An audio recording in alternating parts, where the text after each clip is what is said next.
Hey everyone, it's Andrew Ross.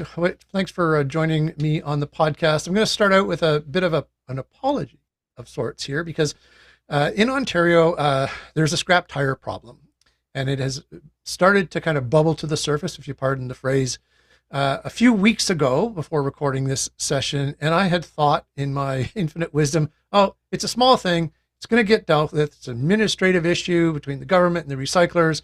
It'll get all sorted out. And weeks and weeks and weeks later, it's just getting worse. There doesn't seem to be a solution that I can see in sight. And it reminds me of 25 years ago and a bit of the Hagersville tire fire situation. 1990, 14 million tires burned. It was a known problem situation. It was a potential that was kind of or was known to be existing, and yet it was allowed to happen.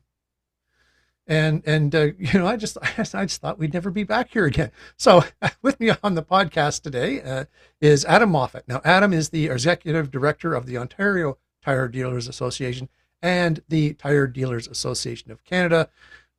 Welcome to the podcast, Adam. How do we get here again with the scrap tires? I mean, what is going on? And is it crazy for me to make that parallel with the Hagersville situation of 25 years ago plus? Yeah, well, thanks for having us on, Andrew. It's really not a bad comparison to make, considering some of the large stockpiles that have been found around the province. But we'll get to those, I suppose, in 1 second as I explain. But fundamentally, what happened was in December of 2023, the MECP announced there was going to be some changes to the scrap tire regulation. MECP is the Ministry of Environment, something and Parks, right? So Correct. Yeah, the conservation Ministry of parks. Environment, Conservation, and Parks. That's Yeah. correct. So there was some revisions made to the regulation that effectively took the responsibility that is held by the producers. Those are the individuals who import tires into the province for resale, whether that be individually or in the example of car manufacturers who bring vehicles in with tires on them. And they lowered the thresholds for the responsibility. So previous to the changes, the importers of the tires had two responsibilities essentially. One was that of the volume of tires they brought in, they had to collect 85% of the tires for recycling purposes. Why 85% of the weight is simply because when a new tire comes into the province, after that tire's gone through its life cycle, a lot of rubber comes off of the tire and it loses about 15% of its overall weight. The secondary target they had was a production-based target. So of the 100% of the tires they collected, they then had to show they were recycling, physically breaking the tires down to a tune of 85% as well. And the reason the 85% threshold was used there was as we recycle tires, there is a small percentage, roughly 15%, mostly the fibrous materials, that's not recoverable. We can't recycle that, so it tends to go to landfill and other uses where it's simply not recyclable. So December of 2023, the regulation was revised and the two targets became one collected target, but the threshold was significantly lowered. So we went from an 85% collected threshold to a 65% Okay. threshold. And that fundamentally is where the issue began. As the year in 2025 progressed, what we saw was midsummer to late summer, we were getting reports from collection sites around the province. So that would include things like tire dealers, automotive service centers, municipal drop yards, and so forth, that tire collections were lacking. The haulers, the processors were not providing the services that we would normally see. Right around the same time in August, we started getting information through the pros. So the pros are known as the producer responsibility organizations. And the producers who import tires in, they hire and contract to the pros to manage their obligation. So the pros hire the recyclers, the haulers, and they set up the collection arm.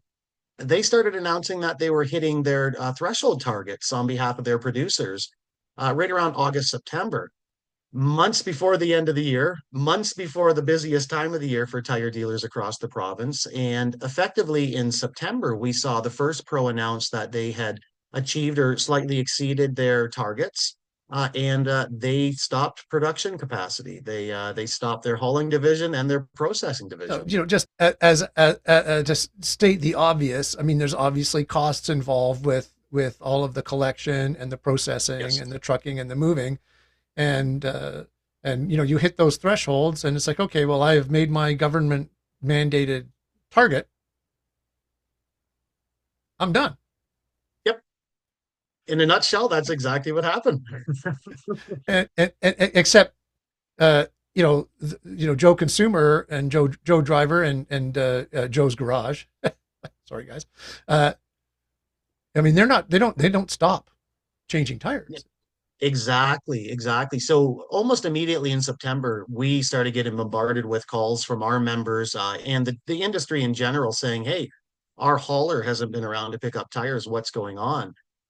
We started interacting right away with the RPRA, the oversight authority who oversees the regulation and oversees the producers to ensure that they're compliant, and started coming forward with issues, right? Lists of haul or collection sites who were having stockpiling issues.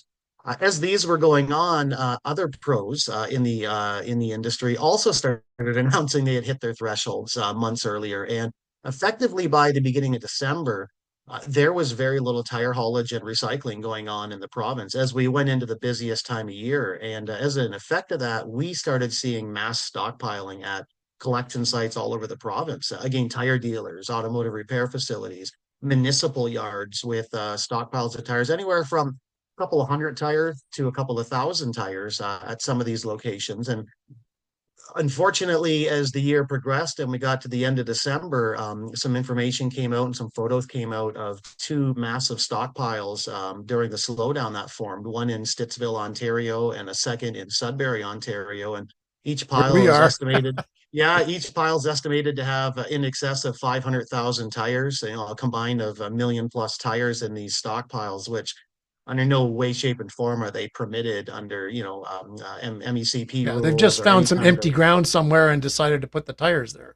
Yeah, and unfortunately, it wasn't even empty grounds. These were at established businesses Okay. who were in the practice of hauling tires. And there's probably a lot more to the story because they weren't able to deliver. But nonetheless, these massive stockpiles were discovered, and the MECP they did react right away. They went out and they've forced these sites to have mitigation plans. But to your earlier point, you start getting into that scary Hagersville comparison, and when you're looking at a stockpile of 500,000 tires, it may be hard for the viewers to understand that, but essentially one 53-foot tractor trailer holds about 1,200 passenger tires. So you can do the math on that one pretty quickly to understand how large and massive these stockpiles actually were. It's a lot of trucks. It's a lot of tires.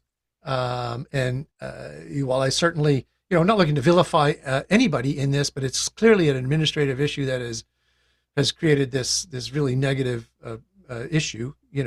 But having a 500,000 tires, I mean, Hagersville was like 14 or 15 million, but 500,000 tires is not a good thing, and there's leachate, and if these things are, we're supposed to be doing this the proper way, and if we're not prepared to Absolutely. stockpile them like this, even if they don't catch fire or are set on fire, which is what happened in Hagersville, right?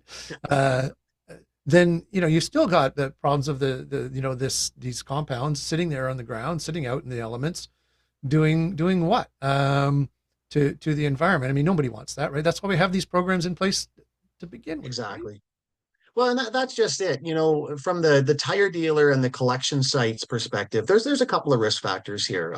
While the average tire shop may have 100 to 1,000 tires at it, there's everything from the public perception, right? The public is being charged for these recycling services, and they show up to a tire dealer or a collection site, and there's a stockpile of tires, and there's always the questions to be asked. We have Yep. health and safety concerns, whether it's the employees who have to stockpile these tires, stack them, and manage them, or just the general public, right? Children like to be mischievous. Children like to climb across things, and children like to climb on tire piles. We're also hearing though from members who are having some issues right now with fire departments. Local fire departments are questioning why these piles are forming. Municipalities are questioning, and even this morning, I had a couple of calls from some very upset and angry landlords trying to validate what the tire shops were telling them about why these stockpiles were forming. So, from a collection site perspective, there's a lot of risk associated with this type of behavior and activity. And unfortunately for the collectors, being kind of, the low person in the cycle here, is there's not a lot that they can do to remove these tires. We're seeing collection sites across the province, including municipalities right now, who are simply shutting down collections and saying to the consumer, we apologize, but it has become an unsafe circumstance for us at our location, and we can no longer accept tires on a move forward basis. Right. Um, Right. we were very hopeful that in January, beginning of this year, when the calendar turned over, that all of the targets for the pros and producers reset themselves. So we had a lot of expectation that we would see the processing come back on board rapidly, and we would see the pros picking up the pace. But the unfortunate side of things is one of the major processors is still closed down. They haven't reopened their operation yet. That takes 3 to 4 million tires of capacity off the market right now. We have reports of other processing sites who were starved during the busiest time of year, not having tires delivered to them because of choices that were being made, actually importing tires from the USA to keep their facilities active and alive. Right. Very expensive. Meanwhile, there's arguably millions of tires Yeah. you know outside of shops or other collection facilities that just aren't getting their way hauled to the recycling facility. That Yeah, and it's sounds a tough crazy. scenario. That sounds Right. crazy. It's a hard one to explain, but ultimately, the way the system is set up is the pros, they charge the producers, and the producers carry those fees down to the consumer. Now, the service providers, the haulers and the recyclers, they're paid directly by the pros. So kind of as we alluded earlier, when, the 65% threshold was hit and there was no more money to come out, there was no more money being provided to the service providers to continue with the service. And we saw during the busiest time of year, tire haulers turning the operations off, shutting trucks down and laying people off. So, yeah, the idea when we found out that processing sites were importing scrap tires from the USA while these stockpiles were going on, it was kind of a bit of a mind melting situation. And I'll be honest, I still struggle with this one today as a former tire recycler to sit here and think that we have access to millions of stranded tires essentially in the province, and people are bringing tires in from across the border. Crazy, Um, crazy. It sounds it's a crazy. I mean, wild I understand situation. it, and again, I'm learning, far more about scrap tire supply chains than a body has a right to these days. Yeah. But so what are you hearing about potential solutions to the situation? You mentioned about Well, one of the recyclers that's still just offline, right? So so it's been a frustrating situation. Like I mentioned, we started advocating and bringing information forward to the RPRA, the MECP, and the minister's office, in September of last year, really leaning heavy into looking for some solutions. And, I hate to say it, but the MECP and the RPRA really have come forward with no viable solutions, no action plan at this point in time. So the OTDA, my association, in conjunction with 11 other associations, environmental groups, and large dealer groups, have been forwarding information and sending letters to the minister directly now, bringing forward our concerns that we've talked about and some of the plausible solutions that we think that need to be implemented. And those include a couple of things. So first and foremost, the minister needs to act right now. Yeah, they can figure out how this is going to be funded, but essentially all of the processing facilities in this province need to be up and operational right now. We need to have the tire haulers picking up and hauling the tires right now. And if the funding isn't there through the regulation, the way it's written now, the provincial government will have to figure out how to fund that, because these tires are simply not going to go away. Long term, though, we need significant reform of the regulation. The 65% threshold needs to be reviewed immediately. We need to have some loopholes in the regulation closed as well that permitted this behavior and activity. And if it comes down to it, we know that the RPRA, the regulator, they're saying they're a little bit strapped because they can only regulate to what the regulation specifically states. So if required, then we need to provide more tools and actionable items to the RPRA so that they can enforce and make sure this doesn't go on. One of our main concerns is, and every time we mention this, everybody shudders a little bit, but all of the stranded tires that were left in 2025, we're estimating about 2 million tires. Those are being carried forward into 2026. Those will apply to targets in 2026. And if the regulation isn't revised, the 2 million tires that theoretically would be stranded this year will be 4 million because of the additional 2 million being brought back forward. So this is a compounding situation. But unfortunately, without intervention from the MECP and the minister's office directly, there is no resolve. This is a regulatory failure, and the regulation needs serious revision. And the only people that can do that would be the MECP and the minister's office. It's really, really interesting because, I had, as I mentioned at the outset, felt that, with the premier being one of the most responsive, Premier Doug Ford being one of the most Yep. responsive retail politicians, as they call it, I thought this is going to get dealt with pretty quickly because it is very visible as a situation. It's not like it's something behind or in the air or even in the water or below the ground or whatever. It is stacking up literally all around us. Um, Maybe too much faith in that, I guess. But for shop professionals or any other aftermarket professionals, service professionals listening to that, what can they do to, I was going to say help move the ball, but maybe help roll the tire down the road on this issue a little bit? Yeah, so we've been working with our members and the industry as a whole. We have helped them to reach out to their local MPPs. For the dealers, it's going to be an MPP related matter. They need to be going to their MPPs, bringing forward the concerns that they have for their business, the concerns they have for the riding they're in. Bringing forward the fact that consumers today in Ontario are still paying on average $5 per passenger tire. Meanwhile, tires are stockpiling across the province. For the higher level, our association and the others that I mentioned earlier, we're still continuing to pursue through the MECP, the minister's office, and going higher up at this point in time. It's very disturbing and frustrating at the same time, though, that 5 months into this catastrophic failure, and we have gotten no direction. We really thought when these large stockpiles were discovered that we would get a lot more direction and we would see more information come out of the minister's office. And we're now going on almost 4 weeks since these stockpiles were addressed, and they are being cleaned up right now, which is great, but it still doesn't remedy the issue that caused the stockpiles in going forward. So at the lower level, absolutely the MPP engagement, and even to the consumers. We are encouraging consumers to reach out to your local MPPs, your local mayors, express your frustrations, express your concerns, and if need be, and you need some help explaining it, reach out to myself. We are more than happy to take on those conversations as well.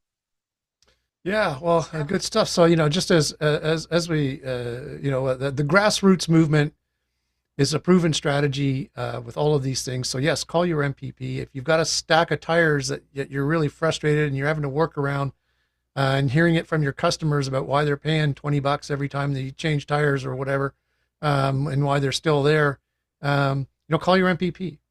You know, Yep. call your MPP. Call them up. They are probably not thrilled to talk to you about things that aren't beautiful, but they are responsive. They are politicians. This is what they do. They love to hear Absolutely. from people in their riding, um, and we certainly don't want to let this get to the stage where uh, a neglected storage of tires, um, either naturally or by arson, is set on fire. I mean, 30 years ago we went, well, 25, but 25 years ago we went through this, and as we talked about before we got on, that all too well, right, right. I do. And unfortunately, I lived through the Hagersville tire fire as a young fella. My family has deep roots in tire recycling, and we were very close family friends to the family that had the pile of tires back then. And I was part of the displacement when houses were evacuated, and had to deal with the several years after of water testing and all of the associated health effects of that tire fire. I can attest to the damage that it can cause, and you know we've come a long way. Ontario has come a long way since then. The development of our recycling networks, the development of the processors and the systems we have, and to see that stepping back and going backwards in time it's very disheartening. It's very disheartening to see this. Yeah, And yeah, the absolutely. For all of us, I think we're all, in the aftermarket, super concerned about the environment. We're aware of the impacts of what we do, and it's disappointing and concerning, right? So we'll put in a couple of links in the show notes for everybody to reach out if you have something to say or want to learn what to say. And Adam, thank you so much for coming on the podcast today. let's hope that we can get this resolved quickly and get some reform in the regulations in place so that we don't have to deal with this again come this fall. So again, Adam, Absolutely. thanks. Thanks for having us. No, it's my pleasure, and thanks everyone for listening. Be well, take care of each other, and reach out and let everyone know what how you feel about this. Take care.